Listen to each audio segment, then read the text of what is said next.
हाय। आज हम general entry का एक नया क्वेश्चन करने जा रहे हैं, तो आइए एक करके समझते हैं कि क्या है क्या नहीं। यहाँ पे हमारे पास टोटल 7 पॉइंट्स दी गई है, उसे हम समझते हैं। तो पहला पॉइंट दिया है started business with cash 2 lakh rupees. अब आपको जनरल एंट्री बनाना है तो आपको एक बात का ध्यान रखना पड़ेगा कि मॉडर्न रूल से ही ये जनरल एंट्री आपको बनेगा। ये इजी पड़ेगा ये रूल, ठीक है। तो स्टार्टेड बिजनेस विद कैश बोला था, तो कैश हमारा एसिड है, एसिड की वैल्यू जब बढ़ती है तो डेबिट होगा। साथ ही साथ वो कैपिटल ला रहा है अपने साथ, तो कैपिटल की वैल्यू भी बढ़ रही है, इसलिए क्रेडिट। तो इसलिए यहाँ पे हम लिखेंगे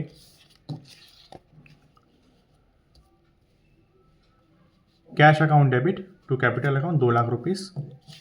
अब दूसरा क्वेश्चन बोलता है अप्रैल 6 में purchase goods from Rajesh 40,000, 10% rate discount मिल गया एंड 2% कैश डिस्काउंट। अब आपको यहाँ पे एक चीज़ समझना होगा, आप कोई सामान खरीद रहे हो राजेश से 40,000 रुपये का, लेकिन इसमें ये मेंशन नहीं है कि वो कैश ट्रांजेक्शन है कि नहीं, मतलब इसमें क्लियरली मेंशन ही नहीं है कि कैश ट्रांजेक्शन है कि नहीं है। और यहाँ पे दे दिए कैश ट्रांजेक्शन, कैश डिस्काउंट दे दिया आपको 2%। तो अब यहाँ पे कंफ्यूज नहीं होना है, इसको हम मानेंगे नहीं कैश डिस्काउंट। अगर यहाँ पे बोलता है purchase goods from Rajesh in cash या पेड कैश या रिसीव कैश, ऐसा कुछ लिखा है तो अब हम इसे कैश डिस्काउंट मानते हैं। लेकिन यहाँ पे कुछ दिया ही नहीं है, तो ये हमारा क्रेडिट ट्रांजेक्शन हो, क्योंकि यहाँ पे नाम दे दिया है राजेश का। तो ये 2% जो कैश डिस्काउंट हम नहीं मानेंगे, आपको कंफ्यूज करने के लिए।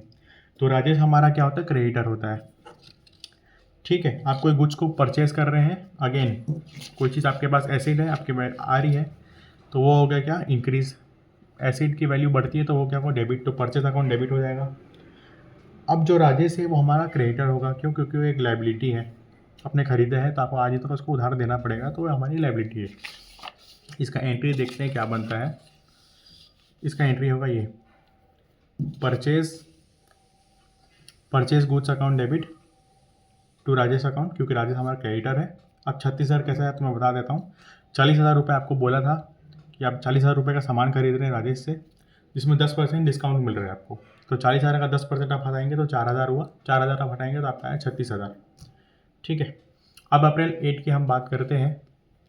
अप्रैल 8 है गुड्स सोल्ड टू राकेश।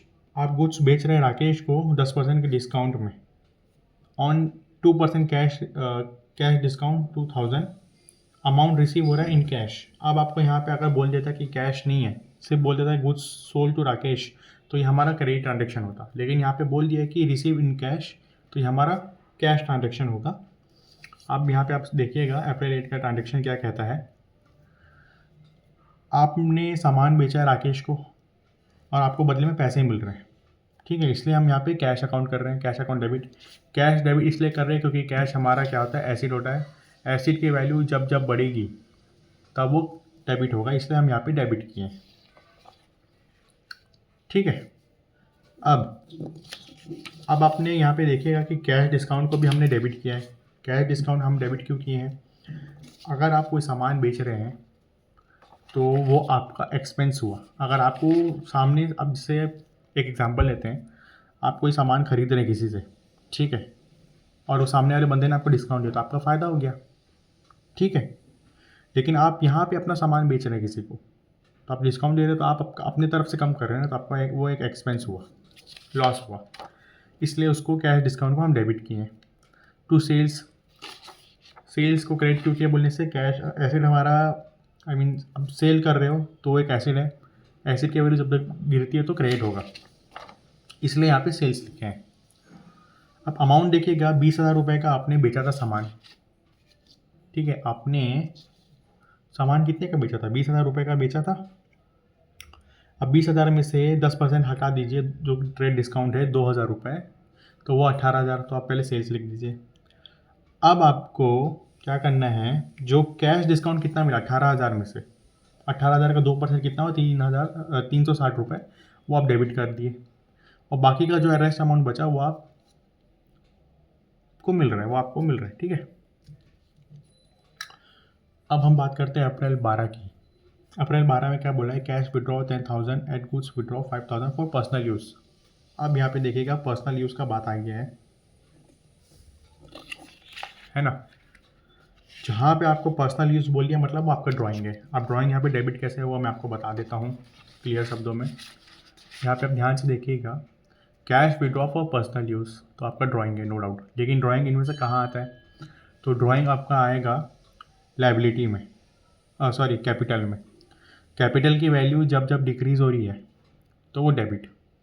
आपने मान लो बिज़नेस में 1 लाख रुपए लगाया और आपको खुद के पर्सनल यूज़ के लिए आपको मान लो 10,000 की ज़रूरत पड़ गई। अब 10,000 कहाँ से लोगे?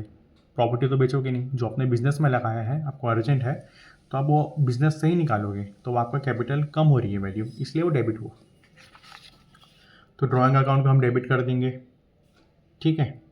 अब आपने विड्रॉ किया तो आपके हाथ में पैसा आ गया, वो कैश हुआ, तो कैश हमारा एसिड है, एसिड की वैल्यू जब डिक्रीज़ हो रही है इसलिए उसको हम क्रेडिट किए हैं, ठीक है। आपने कैश विड्रॉ किया है करके इसे हम क्रेडिट किया, अगर कैश डिपॉजिट करते तो डेबिट हो जाता। अब आपने फर्नीचर को भी विड्रॉ किया था, ठीक है, यानी गुड्स को विड्रॉ किया 5,000 रुपये का, यहाँ पे देखिएगा, यहाँ पे लिखा हुआ है,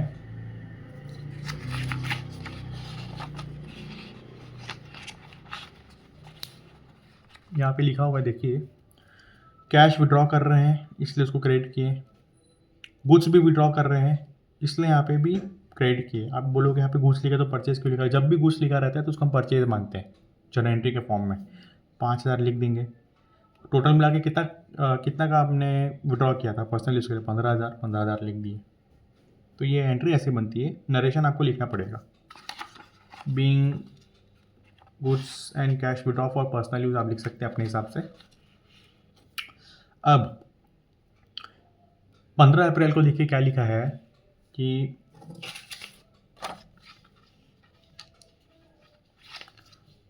15 अप्रैल आपको बोलता है कि amount due from Anil, Anil से आपको पैसा लेना था, ठीक है, 5,000 रुपये जो आप रिकवर ना कर पाए, ड्यू था अनिल से अमाउंट कितना? 5,000 रुपये। तो अनिल हमारा डेप्टर था। डेप्टर आपको पता होगा एक एसेट होता है, एसेट की वैल्यू जब जब बढ़ती तो इंक्रीज़ होता है तो डेबिट होता है, लेकिन यहाँ पे हम डेबिट नहीं करेंगे, उल्टा क्रेडिट कर देंगे। क्यों? क्योंकि आपको रिकवर करना है, रिकवर हो नहीं रहा है ना, तो हम इसको क्या मानेंगे? बैड डेप्ट। आपने मान लो किसी इंसान को 5,000 रुपये दिया, या दोस्त है, फैमिली है, कोई भी। अब मान लेते हैं कि वो इंसान जिसको आपने पैसा दिया है वो पैसा रिकवर नहीं कर, मतलब आप उससे पैसा ले नहीं पा रहे, वो पैसा दे ही नहीं पा रहा है आपको, तो आपका तो नुकसान हो गया ना। आपने भैया किसी इंसान को पैसा दिया है 10,000 मान लो, अब जिसको आपने 10,000 रुपये दिया भरोसा करके, अब वो पैसा ही नहीं दे पा रहा है तो आपका तो नुकसान हो गया, है ना। तो बैड डेप, इसलिए हम यहाँ पे बैड डेप लिखें क्योंकि हम उसे रिकवर नहीं कर पा रहे। बैड डेप हमारा एक्सपेंस या लॉस में आता है। जब जब बैड डेप या नुकसान बढ़ता है तो वो डेबिट होता है, इसलिए आप देखिएगा हमने यहाँ पे बैड डेप को डेबिट किया हुआ है 5,000 रुपये। अब अनिल तो हमारा डेप्टर था तो उसको भी हमें डेबिट करना चाहिए था, लेकिन यहाँ पे अनिल से हम रिकवर नहीं कर पा रहे करके उसका चैप्टर ही क्लोज कर दे रहे हैं। ठीक है भाई, अनिल को हम डेबिट इसलिए लिखे क्योंकि आज ही तो कल हमें पैसा देगा, तब जाके हम उसको क्रेडिट करते हैं। ठीक है, वो पैसे नहीं दे पा रहा है तो अनिल हमारा डेप्टर था तो इसलिए हम डिक्रीज़ कर दे रहे हैं उसकी अमाउंट को, तो 5,000 हो गया, क्रेडिट हो गया। ठीक है, अब हम अप्रैल 20 का बात करते हैं। Salary paid 5,000 and salary outstanding 1,000 रुपये। अब सैलरी कहाँ आता है आप वो देखिएगा, यहाँ पे देखिएगा, जैसे जर्नल एंट्री में सैलरी को हमने डेबिट किया है और कैश को हमने क्रेडिट किया है और आउटस्टैंडिंग सैलरी को भी हमने क्रेडिट किया है। क्यों? सैलरी आपका एक्सपेंस आएगा। आप बोलोगे भाई इंसान कोई नौकरी कर रहा है तो वो तो उसके लिए फ़ायदा हुआ है ना, बढ़ना चाहिए वैल्यू, बिल्कुल, लेकिन यहाँ पे हम कंपनी की पॉइंट ऑफ व्यू से बात कर रहे हैं। आप किसी कंपनी में जॉब कर रहे हैं और आपको पगार मिल रही है तो वो तो कंपनी के लिए नुकसान, एक्सपेंस हुआ ना, मिसलेनियस एक्सपेंस। तो एक्सपेंस की वैल्यू कंपनी के हिसाब से जब जब बढ़ेगी तो डेबिट होगी, इसलिए यहाँ पे देखना हमने सैलरी को हमने डेबिट किया 6,000 से। अब आपको कितना मिल रहा है? पेड लिखा है 5,000 रुपये, इसलिए हमने उसको रेट कर दिया, है ना। आउटस्टैंडिंग सैलरी आपका बचा 6,000 रुपये था, 6,000 में से आपको मान लो 5,000 रुपये मिल गए, ठीक है, 1,000 आपका मिलना बाकी है। तो जो अमाउंट आपको नहीं मिला लेकिन मिलना बाकी है क्योंकि वो आप ही का पैसा है, तो उसको हम आउटस्टैंडिंग बोलते हैं। आउटस्टैंडिंग आपका लायबिलिटी होती है। लायबिलिटी की वैल्यू जब जब बढ़ती है तो क्रेडिट होगा। यहाँ पे कंपनी की लायबिलिटी है कि वो आपको पैसा देगी, तो लायबिलिटी है, इंक्रीज़ हो रही है वैल्यू, तो इसलिए क्रेडिट। इसलिए यहाँ पे आप देखिएगा तो आउटस्टैंडिंग सैलरी 1000 रुपये यहाँ लिखे हैं, टोटल है 6000, 6000 में 5000 आपको मिल गया, इसलिए क्रेडिट हो गया कैश। 1000 बाकी है वो आपकी लायबिलिटी है। लायबिलिटी की वैल्यू जब बढ़ी है, इंक्रीज़ हुई है, यानी क्रेडिट। ये अब एक आखिरी ट्रांजेक्शन बचा हुआ है, उसको हम देख लेते हैं, है ना। 24 अप्रैल 24 अप्रैल को क्या बोलता है, rent receive 6000 rupees and rent accrued 2000। आपको पहली बात तो रेंट रिसीव्ड हो रहा है, यहाँ पे दिया हुआ है रेंट रिसीव्ड, ठीक है।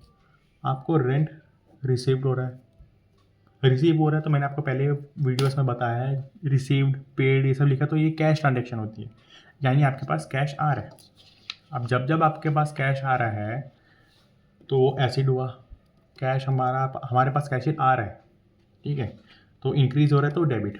इसलिए हम यहाँ पे कैश ट्रांजेक्शन को डेबिट किए हैं।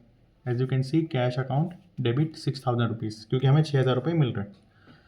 अब 2000 जो एक्रूड है, एक्रूड जब भी यहाँ पे ऐसे दिया रहेगा तो अब इसे एसिड मानेंगे। एसिड की वैल्यू जब जब बढ़ रही है, इंक्रीज़ हो रही है, तो डेबिट हो रहा है, इसलिए इसको भी हम डेबिट कर देंगे 2000 से। अक्रूड का मतलब ये होता है कि वो आप ही का पैसा आपको मिलना था लेकिन अब तक आपको मिला नहीं, है ना, तो हमारा एसिड हुआ, इसलिए उसको हम डेबिट किए 2000 से। और रेंट को हम क्रेडिट कर दिए क्योंकि 8000 देना था, तो यही था। और अगर टोटल करेंगे इसका तो टोटल आ रहा है 2,88,000 डेबिट में, और इसका क्रेडिट आ रहा है 2,88,000 क्रेडिट में। अगर ये दोनों सेम है तो मान लीजिएगा कि आपने जो जनरल एंट्री जो बनाई है अभी, ये पूरी सही बनाई है, स्टार्टिंग से लेके एंड तक जितना भी आपने बनाई है ये आपने सही बनाई है। आई होप आपको ये वीडियो अच्छी लगी होगी। लाइक कीजिए, सब्सक्राइब कीजिए, और एक चीज़ हमेशा ध्यान रखिएगा कि आपको मॉडर्न रूल याद करना है। अगर ये याद नहीं होता है तो ये क्वेश्चन आप नहीं बना पाएंगे, ये क्या कोई भी क्वेश्चन हो, तो प्लीज़ मॉडर्न रूल को याद कीजिएगा। मैंने शॉर्ट वीडियो में इसको अपलोड किया है, उसको कैसे याद करना है उसको ज़रूर देखिएगा। Thank you.